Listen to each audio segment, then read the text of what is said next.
So now what we're looking to do, I call it these bionic strategies, where we're trying to marry two things together. So we might marry together an opportunity and a weakness. We might, do you want an example of that? Opportunity and weakness. Okay. So there's an opportunity in events. So there's bigger events happening all the time. So HealerCon is an opportunity for me to have a big event and to have an event that grows into bigger and bigger events. What's my weakness? We all know it. I've mentioned it 25,000 times. Diversity. If I marry those two things, opportunity and diversity, now I have a strategy.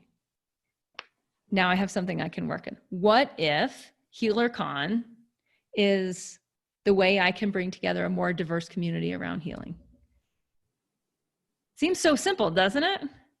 But it's not necessarily intuitive. You want to get there strategically, and you want to have a lot of different options. It doesn't mean it's the best strategy. It doesn't mean it's the only strategy, but it's on the board. So now what you want to do is you want to look at all the stuff you generated, the most potent things, like what are you definitely going to need? We heard from a few people today that they definitely need tech support. For them to be their own technician, probably not in their zone of genius, probably not in their zone of competence, probably doesn't define winning to become competent in that. There's just a lot of devil in the details. For some people, it does make sense to be your all-in-one everything in your side hustle or in your business. For other people, it just, nope, you're gonna have to figure out how to make more money so you can pay someone to do the things that need to get done right, without it taking all your time and without it making you totally depressed on the weekend because you're trying to figure out how MailChimp integrates with Constant Contact or whatever.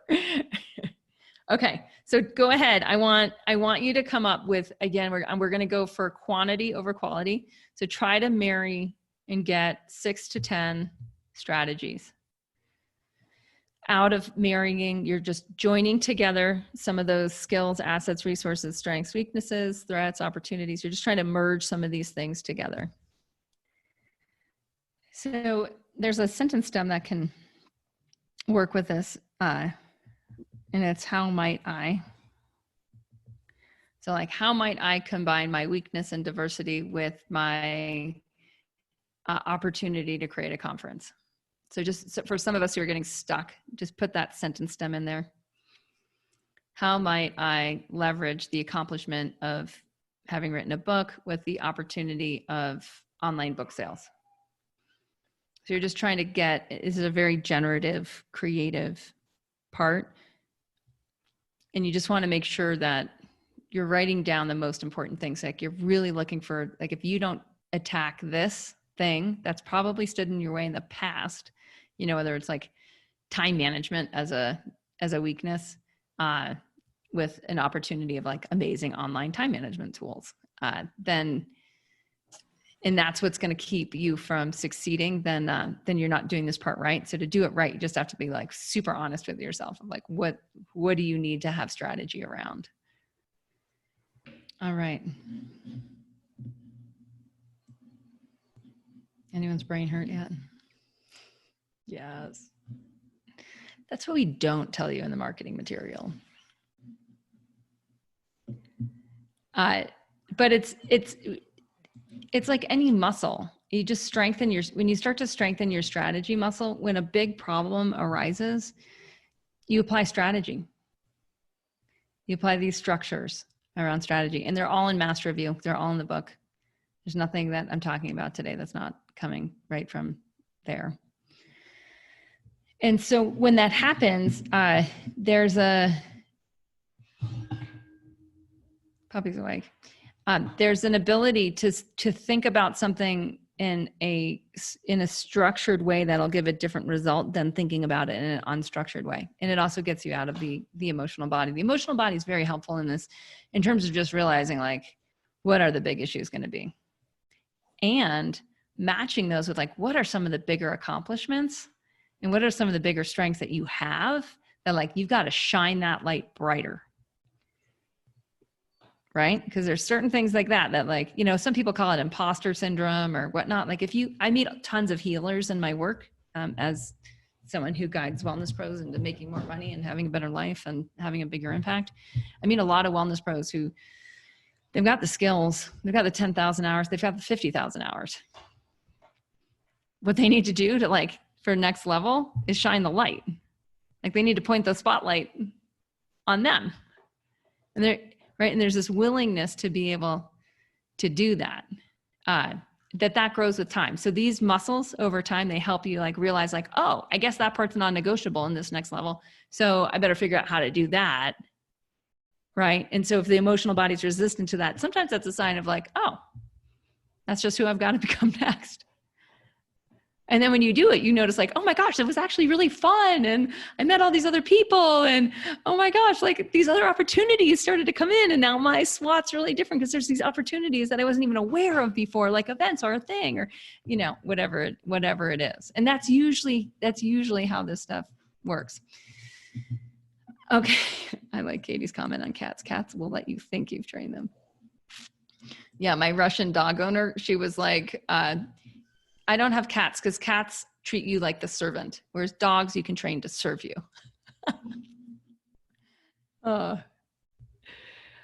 Okay, so now with the strategy, you want to pick the ones, you really want to narrow it down to 2 or 3 strategies that are going to make the biggest difference. So I'm giving you quite a bit of homework with this. You'll have the recording of it, right? So you can kind of go back and press pause and re-listen to this like particularly like this hour and a half will be helpful.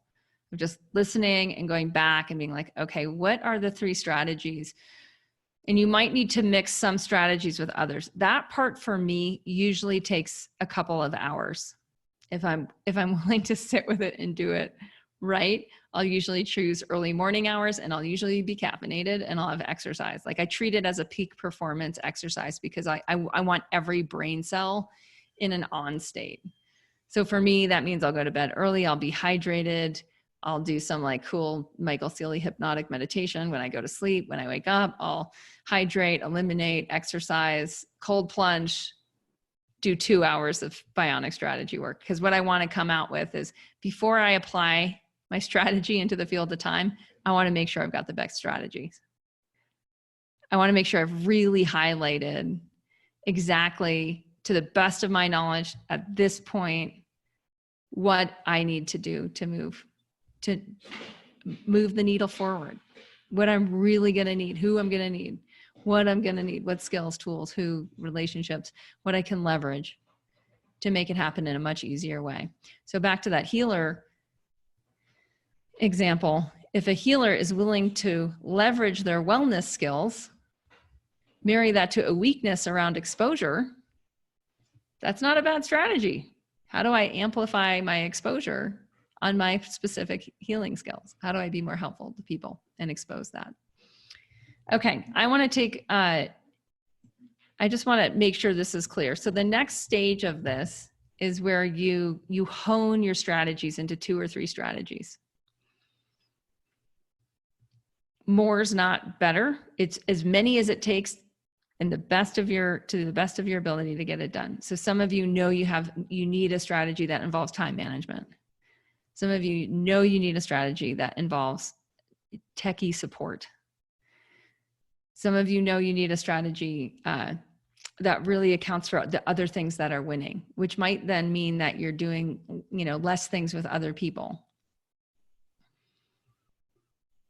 or more things with other people. So that's the next stage is like you want to use the strategies as your guideline. And then what happens, let me just show you. These vital verbs really help. So these are verbs that help to make a strategy come to life. So otherwise I just have like a strength and a weakness. So a strength might be, I have cash in the bank. A weakness might be, I have, say the vision is HealerCon and there's whatever, it sells out. Sell out HealerCon. If I put a number of that, we're actually going, the number's not on, it's not known right now because we just moved the date, which means we'll probably amplify the number. So we'll say 1,000 people sell out HealerCon 2021, an in-person 3-day interactive event for wellness pros to up-level their skills and to network and rejuvenate. That's the vision. Strength, we got money. Weakness, We don't have diverse community. What's the verb? How do I leverage, and my strength, I could actually say, in this case, money probably doesn't matter. Doesn't hurt, but it might not be the strength I want to marry to that weakness. The strength I might have is like, I have developed platforms. I have a developed social media platform. I have a developed podcast platform. How can I marry that strength to that weakness? How do I leverage, if we use that, how do I leverage my platforms to attract influencers, a more diverse group of influencers, to develop relationships for HealerCon? And it's not now, for 18 months, in 18 months. Okay. Is that clear as mud? So the verbs help activate the strategy. And these aren't the only verbs. And again, you'll have the slides for this, but they're verbs that they work, they're proven, they help companies of all sizes, companies of one, which is you.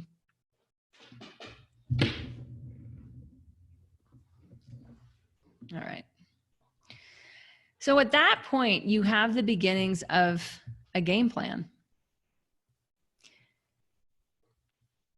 And then the question is, how might you do it? So if I keep with this example around diversity with HealerCon, then I might say, well, a milestone for that would be that I'll give myself 3 months.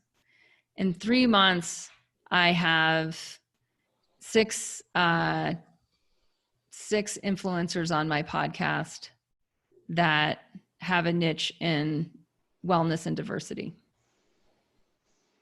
Now I have a specific goal, and now I've got to bring that into the field of time. So how am I going to get those people? Well, there better be time on my calendar to research or network.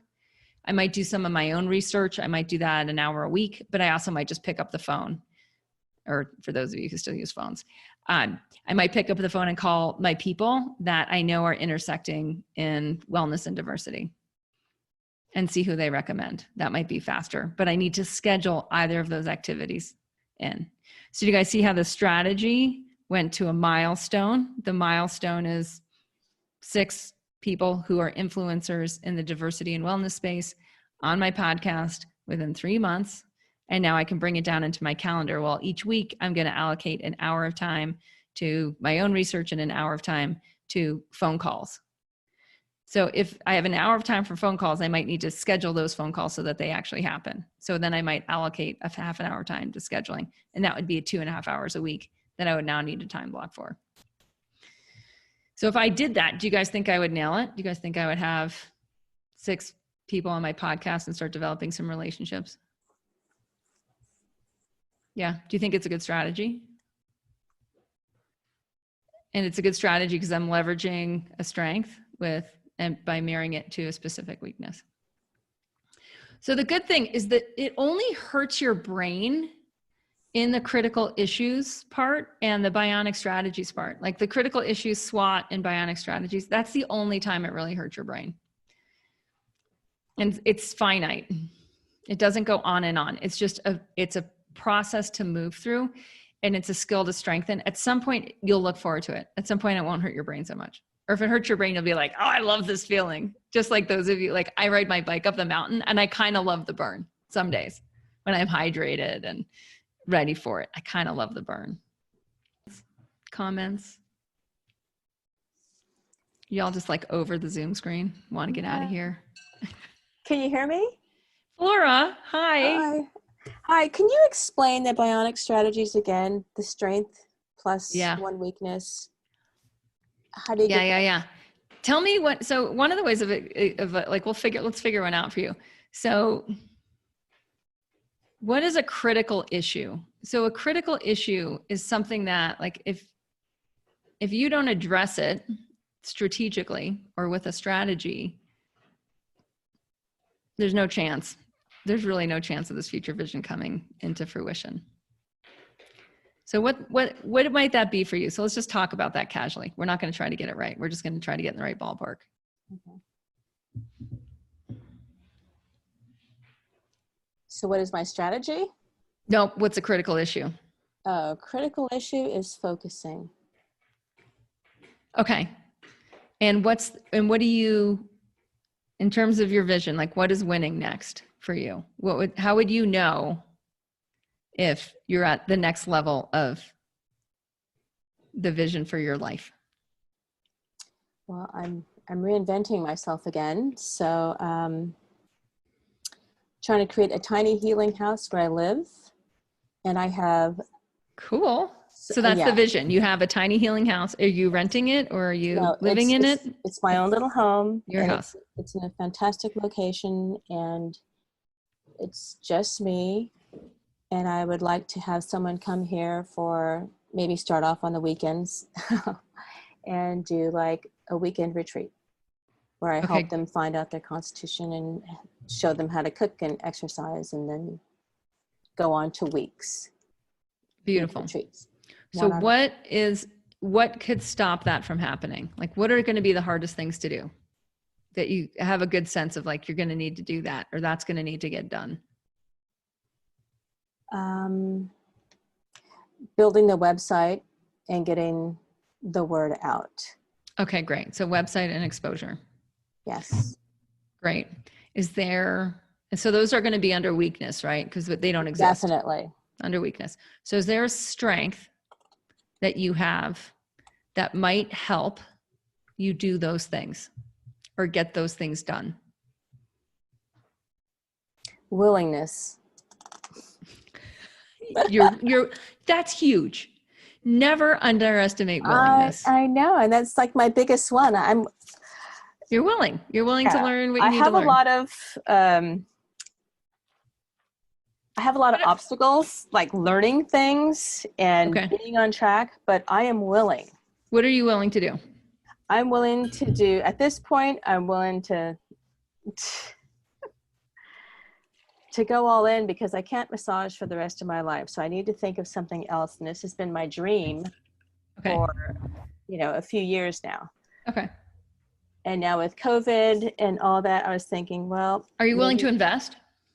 Yes. Are you willing to put some money to it? Great. Yes. How much? I know, right? The hard questions. And anyone who has this, like, get the number down. It'll help because then you'll know, like, I'm willing to invest $50 or $5,000 or $500. At this point, I could do 5,000 with no problem. Okay. So we have a willingness to invest money in website and in exposure. Yeah? Yes. Okay. So at this point, I wish Barb were still here. She'll have to listen to this later. Our CFO, our in-house CFO, we have our own fractional CFO. I'm so happy about that. At this point, we're going to want to know how best to use that money. Has anyone ever spent too much money on the wrong thing? Yeah, everyone's nodding on that one. Okay. So especially in an area where we're not an expert, it just happened on my team with we've had an app in development, and we did a ton of due diligence on the company to develop the app. And it's still we're still disappointed at the end of the day because a lot of information they didn't disclose in their sales process that actually really affects everything on the back end. So even those who are pretty good at due diligence can still totally mess this up. So we want to protect this. We got a nest egg. We got $5,000. We want to use it right. We don't want to be bummed out about where that $5,000 went. So I could just coach Flora right now and be like, most of that money should go into exposure. The website should just be, you can create your own Wix website in a day and just get the pics up, get a good teenager that's good at an iPhone. But what I'm doing right now is I'm just using my expertise to solve the problem. Instead, what we want to do is how can we use strategy to solve the problem? So in there's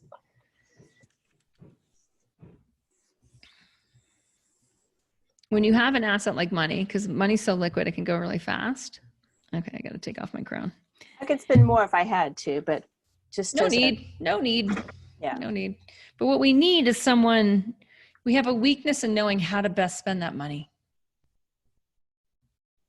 That's to me sometimes it's hard to know this stuff on our own, which is why it's great when you get close to your critical issues is to talk to someone else that has a really different perspective and have them ask questions. Sometimes talking to a bunch of different people before we apply strategy can be super helpful. And so I usually call the smartest people I know. I have my list of smartest people I know is expanding, because that's been one of my weaknesses that I've turned into a strength. I now have about 5 people I can call for high level strategy. A huge asset. Like that's a huge, like it's so hard to understand what an asset that is. But if you don't have that yet, that's a weakness. But my guess is, Flora, is some people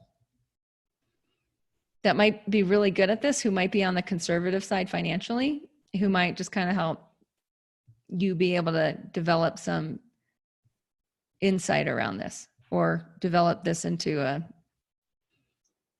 sometimes I put down skills and tools. Sometimes in the mix of there's just like general education. So there's phenomenal books on like general education around this. Like one of them is the $100 Startup. That guy will not waste your money. But there's a ton of books like that. So then again, willingness is her strength. Willingness to learn how to best invest her $5,000 to develop her website and attract the right people to sign up. Now do you guys see, we now have a strategy, and it's built in a strength and a weakness. It kind of, doesn't it start to seem like magic? Like, yeah. My coach, Tyler, who taught me this, he's like, at some point, like you hear the choir sing. If you hear the choir sing, you have a good strategy. If the choir's not singing yet, keep working it. Keep like chiseling away, smoke coming out of the ears until you're like, whoa, that's a good strategy. Like if I were to do that, that could work. Are you getting a feel for it, Flora? Yes. And just talking to the 2 people that I talked to, just brought some great ideas. And I mean, these are ideas I can start using this week. Right. And then I never thought about like tapping my own clients who are willing to help. Yeah. And they all have businesses and websites and all that. So there's also this thing called Google and this other thing called YouTube, which have like so much. Like I ask YouTube a lot of questions, like how to build a website for $100. Like I would ask YouTube that, see what YouTube says. Okay. And so strategically, again, there's a willingness to invest time. Are you all hearing that? She's willing to invest her time. So willingness to invest time to educate herself. Educate herself on this, that's a weakness. Educate herself in what? How to develop the website and maximize exposure on a budget of $5,000. So we have parameters in there. That's a strategy. That to me is like, that's a solid strategy. Then you might get more specific on time. 10 hours a week. Let's just throw that in there. 5 hours a week, whatever it is, 5 hours a week. Now we can get specific. So then when you go out into like the milestone category of like, where do you want to be by when? Where do you want to be in a month? Where do you want to be in 3 months? You might want to have just measured this. I picked this up when I interviewed Nira Yal about 6 weeks ago, who wrote a book called Indistractable. Okay, the puppy is now trying to destroy the power system behind my setup. So stop that. And he said, just allocate time rather than trying to actually hit an objective. So the objective might be to have the website built. Allocating time might just be like, spend 4 hours on YouTube finding out how to build a website for $100. So the more I've used that strategy, the happier I've been, because I'm starting to understand how much I can get in a certain amount of time. That's moving education forward.